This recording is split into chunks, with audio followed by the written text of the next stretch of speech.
আমরা নেমে গেছি, এখন বাজে 2:11। এই দেখো টাইমটা দেখো,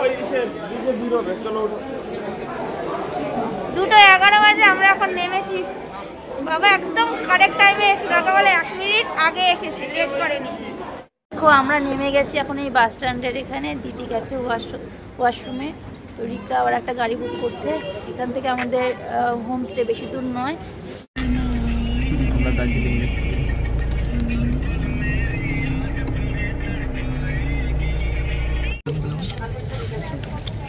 মালটা গরম গরম খেলে ভালো লাগতো, তারপর না খুব সুন্দর মালদাতে ট্রেন ঢুকছে, মানে ওরা এমন জায়গায় খাবার অর্ডার দিয়েছে, জানি না যে ওটা কি হোটেল, নামটা পরে তোমাদের সাথে শেয়ার করবো।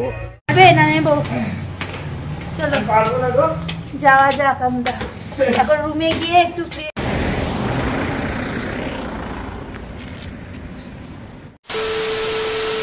আমরা সবাই চলে এসেছি এখন স্টেশনে। দেখো এখন কিন্তু ট্রেন ঢুকেনি এখনো, আমরা কিন্তু এখন ওভারব্রিজ দিয়ে উঠবো। তো বাড়ি থেকে চলে এসেছি ব্যাগ ট্যাগ নিয়ে, ওরা সব দাঁড়িয়ে রয়েছে, নামিয়ে দিয়ে গেল তনু। তো চলো যাওয়া যাক। ট্রেন এখানে আসবে 3:53-তে আর ছাড়বে 3:58-তে, তার মধ্যে কিন্তু আমাদের যেতে হবে। চলে এসছে আমাদের, দেখো ট্রেন থামলে সব উঠবে এক করে। আমাদের লাগেজগুলো একটু দেখো, তোমাদেরকে দেখো। আমাদের S3, হ্যাঁ। চলো ট্রেনে উঠিনি আগে, চলো আমরা আগে উঠে নিই, আমাদের কোচটা এসে গেছে। এখন আমরা আমাদের সিটে বসবো। দেখি আমাদের সিটটা আগে।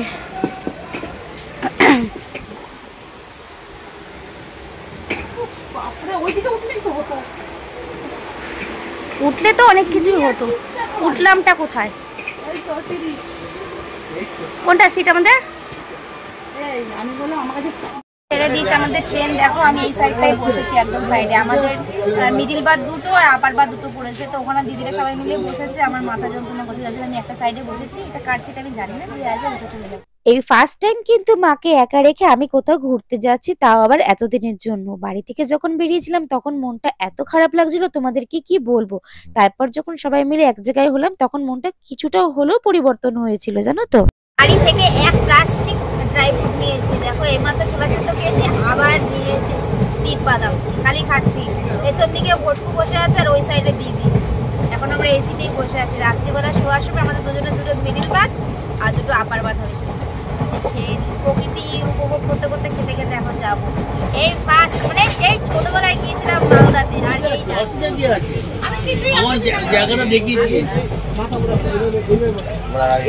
এইখানটাতে ধরতে হয়, এইখানটাতে। হ্যাঁ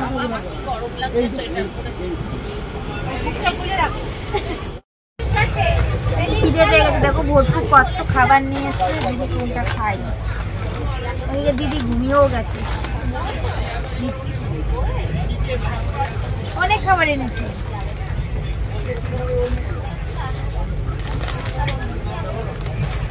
কত খাবার খাবে, কেক, বিস্কিট, চিপস, বাবুগাম,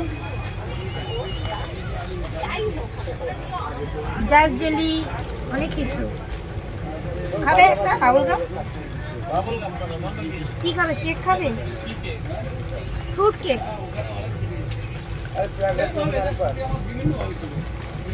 ম্যাকডোনাল্ডস খাবে, লেস খাবে।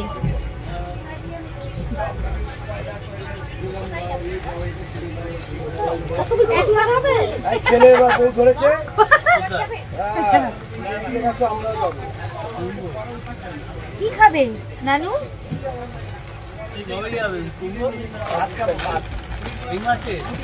ভোটপুর 3 দিন ধরে দেখেছি যে মালদা থেকে এখানে খাবার অর্ডার করতে হয় আগের থেকে, তো জোম্যাটো থেকে। এখন ভোটপুর আর বেবি মিলে অর্ডার দিয়েছে কি 3টে ভেজ থালি আর আলাদা করে দিচ্ছি দেশি মুরগির একটা থালি। দিদি খাবারটা কখন আসে আর কিরকম হয়, আমার জন্য কিন্তু ভেজ থালি আছে। একটা লেস, কেক খাই। কখন ভাত খেয়েছি, খিদে পেয়ে গেছে।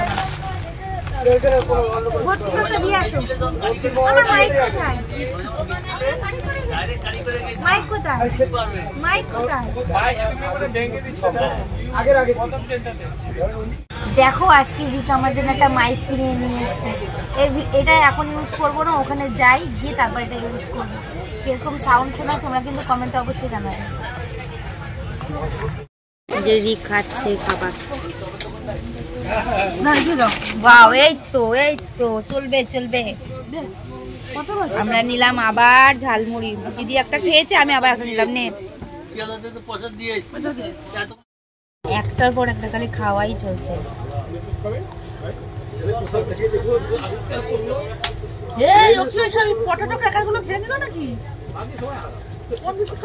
আবার মাল থেকে খাবার আসবে। অর্ডার দিয়েছে হচ্ছে 3টে ভেজ থালি।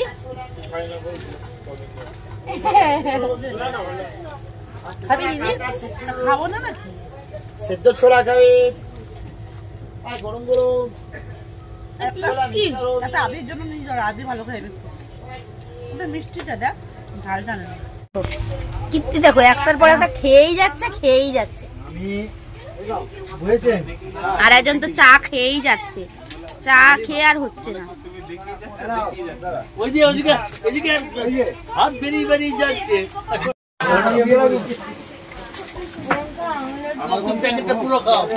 খেয়েই যাচ্ছে, ওটাই ভর থেকে খাচ্ছে। ছোলা সেদ্ধ, চা, ঝালমুড়ি, আবার ঝালমুড়ি, কেক, বিস্কুট, মালদা থেকে খাবার খাবোই। কি বলবো, সেই যখন আমি ক্লাস 2-এ পড়ি তখন গিয়েছিলাম মাসি বাড়ি। অ্যাকচুয়ালি আমার মাসি বাড়ি, মামা বাড়ি সবটাই হচ্ছে মালদার দিকে, মানে মালদা বালুরঘাট ওই দিকেই। তো তখন গিয়েছিলাম লাস্ট টাইম। আর যাচ্ছি এত বছর পর শুধুমাত্র আমি ফারাক্কা ব্রিজটা দেখার জন্য। দেখো আমি ওপর থেকে নিচে নেমেছি এই ব্রিজটা দেখার জন্য। ওয়াও, ও শান্তি। বাট অন্ধকার, দিনের বেলা হলে আরো বেশি মজা লাগতো। তোমরা বুঝতে পারছো কিনা জানি না, বাট আমি কিন্তু ফিল নিতে পারছি। মালদাতে ট্রেন ঢুকছে, মানে ওরা এমন জায়গায় খাবার অর্ডার দিয়েছে, জানি না যে ওটা কি হোটেল, নামটা পরে তোমাদের সাথে শেয়ার করব। প্রথমে যখন অর্ডার দিল তখন সব ঠিক আছে, পেমেন্ট করা হলো 50% আগের থেকে। এখন আবার এক্সট্রা ডেলিভারি চার্জ লাগবে। ওনারা আবার প্ল্যাটফর্মে নামবেন না, গিয়ে নিয়ে আসতে হবে ওভারব্রিজ থেকে। আর অতক্ষণ তো ট্রেন দাঁড়াবে না, তাহলে তো খাবারের চক্করে ট্রেনটাই পাবো না। জানি না কি করবে, আনতে তো গেছে ট্রেন দাঁড়ানোর পরে। দেখি কি খাবার দেয়, রিভিউ দিই। খাবার চলে এসেছে, আর একজন রুটি আন্ডা কারি করছিল। আমি তো প্রথমে ভেবেছি অকার এসেছে, পরে দেখি না ভটকু। এই যে মালদা থেকে খাবার নিয়ে এসছে ওরা, দেখি কি খাবার আর কিরকম খেতে। আচ্ছা ওপরে বসে খাবো তো, ভটকু উঠবে কি করে? ঠিক আছে চলো গাইজ আগে খেয়ে নি। অ্যাকচুয়ালি আমার দিদির খুব খিদে পেয়েছে, আর ও একটু বেশি খাচ্ছে আজকাল। চলো রিভিউ দিচ্ছি কিরকম খাবারগুলো। খারাপ হলে যেই দোকানের নামটা কি হোটেলের?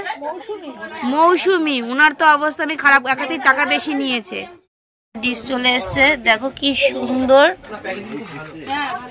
খুব সুন্দর ডিশ। দেখো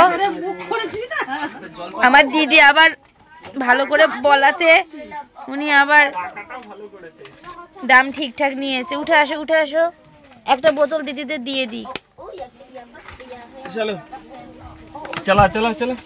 এই কন্ট্রাক্টরের মতো কথা কিন্তু বলবি না, অনেকদিন বারণ করেছি। কেন? চলো ধর থালা ধর। ওইদিকে চাপো না। খাবারে আমাদের খরচা হয়েছে কত? 1500 টাকা। পার হেড কত করে বললো বলতো? আমার কমই পড়েছে, যেহেতু ওরা চিকেন খাচ্ছে, মানে দেশি মুরগি। আমি খাবো না, আমাদের একটা ডিম পাইনি এখানে, কি করব? ঠিক আছে চলো দেখি খাওয়া দাওয়াটা কিরকম হচ্ছে, শেয়ার করছি তোমাদের সাথে। এটাতে আছে আলু ভাজা, পেঁয়াজ, আর এটাতে কোনো আলু ফুলকপির তরকারি হবে হয়তো। খুব সুন্দর করে লেবুটা কেটেছে, প্যাকেজিং খুব সুন্দর। Thank you Mousumi hotel.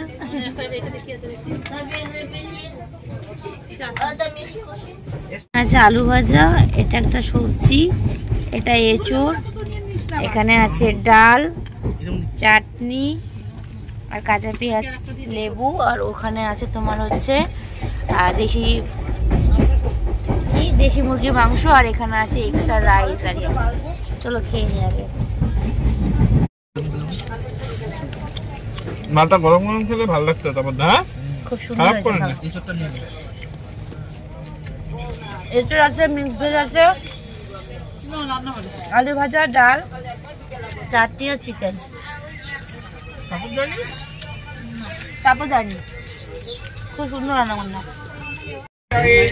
হ্যাঁ, দেশি মুরগির মাংসটা দেবো পাতে। বাজে 11টা, খাওয়া দাওয়া আমাদের সবার কমপ্লিট মোটামুটি।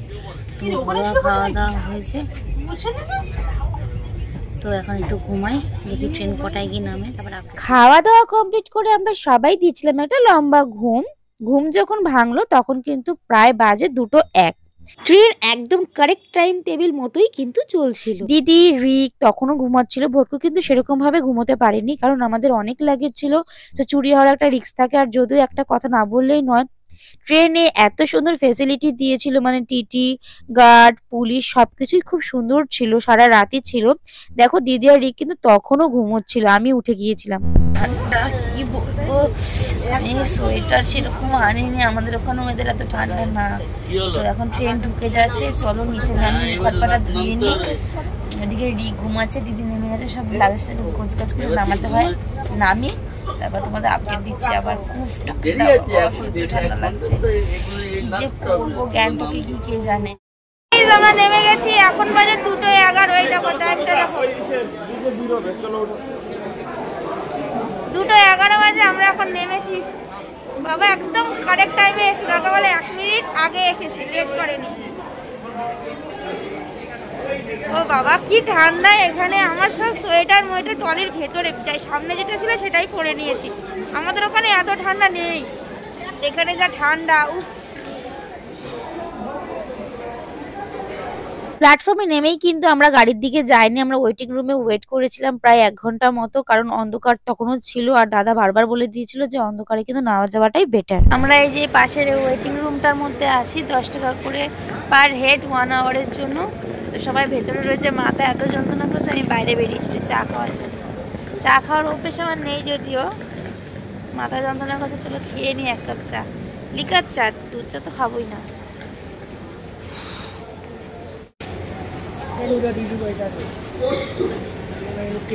3:30টার সময় ওয়েটিং রুম থেকে বেরিয়ে কিন্তু সোজা চলে গিয়েছিলাম আমরা স্ট্যান্ডের দিকে, যেখান থেকে আমরা গাড়ি ধরবো। তার আগেই রিক আর ভটকু গিয়ে গাড়ি বুক করে এসেছিল, যার জন্য কিন্তু আমাদের বেশিক্ষণ ওয়েট করতে হয়নি। আমাদের গাড়ি বুক করা হয়ে গেছে, চলো এখন যাওয়া যাক।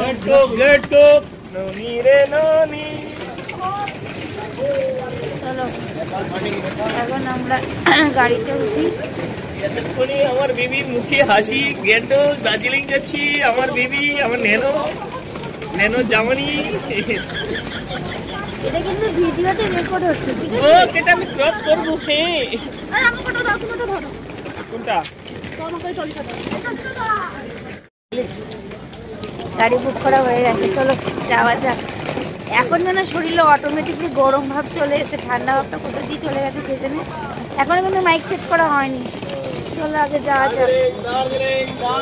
দার্জিলিং মানিকগঞ্জ, দার্জিলিং মানিকগঞ্জ,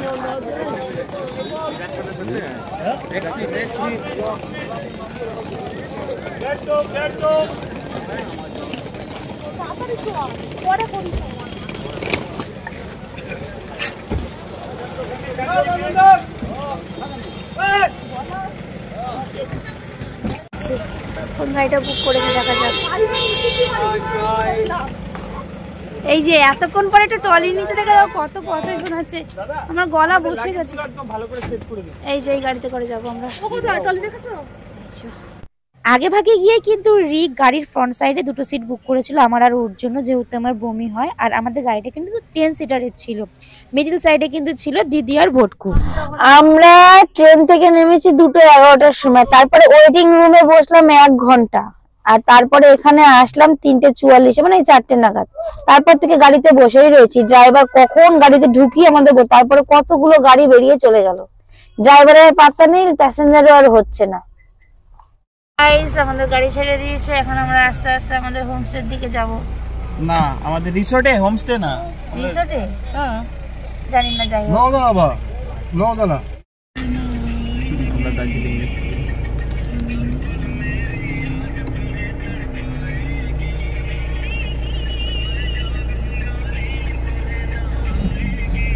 ভিডিও স্টাইল করছি, ভিডিও স্টাইল জানো তো রিক আগে যেখানে জব করতো সেই সব জায়গা কিন্তু রিক আমাকে দেখাতে দেখাতে নিয়ে আসছিল। আগে যেখানে জব করতো, কোথা দিয়ে কাজে যেত, তো আগে ওখানেই জব করতো। তার কিছুক্ষণের মধ্যেই কিন্তু আমি ঘুমিয়ে পড়েছিলাম। বলতে পারো এটা আমার একটা ব্যাড হ্যাবিটস। আমি গাড়িতে উঠলেই আমার অটোমেটিকলি ঘুম চলে আসে। তো তারপর তো প্রায় আমি অনেকটা রাস্তায় ঘুমিয়ে এসেছি। দেন আমার যখন ঘুম ভাঙলো তখন চারদিকে তাকিয়ে দেখি আমি পাহাড়, চা বাগান, আর মনটা এত সুন্দর লাগছিল। প্রকৃতি কার না ভালো লাগে বলো, সবারই ভালো লাগে। আর আমার লাইফে কিন্তু এটা ফার্স্ট টাইম যে আমি পাহাড় ট্রাভেল করছি, তাও আবার গাড়ির ফ্রন্ট সাইডে সিটে বসে। মানে মনটা আলাদা রকমের একটা ভাইব ছিল। গার্সেন ছেড়ে আসার কিছুক্ষণ পরেই ড্রাইভার কিন্তু গাড়ি একটা সাইডে হোল্ড করেছিল, কারণ অনেক ছেলেরা টয়লেটে যাবে তার জন্য। সেই ফাঁকে কিন্তু আমিও একটু নিচে নেমেছিলাম, কারণ আমি প্রকৃতিটাকে একদম কাছ থেকে অনুভব করতে চেয়েছিলাম। আর পাহাড়ে যেহেতু এটা আমার ফার্স্ট টাইম ট্রাভেল, তো আমার মনটা আলাদা রকমের একটা অনুভূতি কাজ করছিল। খুব ভালো লাগছিল জানো তো। আমরা নেমে গেছি এখন এই বাস স্ট্যান্ডের এখানে। দিদি গেছে ওয়াশরুমে। তো রিক্তা আবার একটা গাড়ি বুক করছে। এখান থেকে আমাদের হোমস্টে বেশি দূর নয়। ভালোই যাচ্ছিলাম, তাও মানে এত ঘোরানো রাস্তা, মানে শেষ মুহূর্তে এসে বমি তো আমাকে করতেই হবে। যদি আমি প্রচুর মেডিসিন নিয়ে এসেছি, নিজেকে আর কন্ট্রোল করতে পারিনি। বাবুলগাম চুইংগাম খেয়েও হয়নি। তো বেশি না, 1 প্লাস্টিক। বাট এর আগে যখন ঘুরতে গেছিলাম 12-13 প্লাস্টিক আমি বমি করেছিলাম। তো চলো দেখি আবার গাড়ি বুক করে দাঁড়িয়ে আছে ওরা সব। ওয়াশরুম থেকে আসুক। কি ঠান্ডা, আমি যে এত হট ড্রেস নিয়ে আসলে আমি কি করে পরবো, ঠান্ডায় জমে গেছি। আমরা চলে এসেছি নেচার ভিউ হোমস্টেতে। এটা আমাদের আগের থেকেই কিন্তু আমাদের বুকিং করা ছিল। দেখো আমরা চলে এসেছি কিন্তু আমাদের হোমস্টেতে। ওই যে দূরে পাহাড়, আর এখন কিন্তু আমরা আস্তে আস্তে উপরে উঠছি। চলো, দিদিরা চলে গেছে।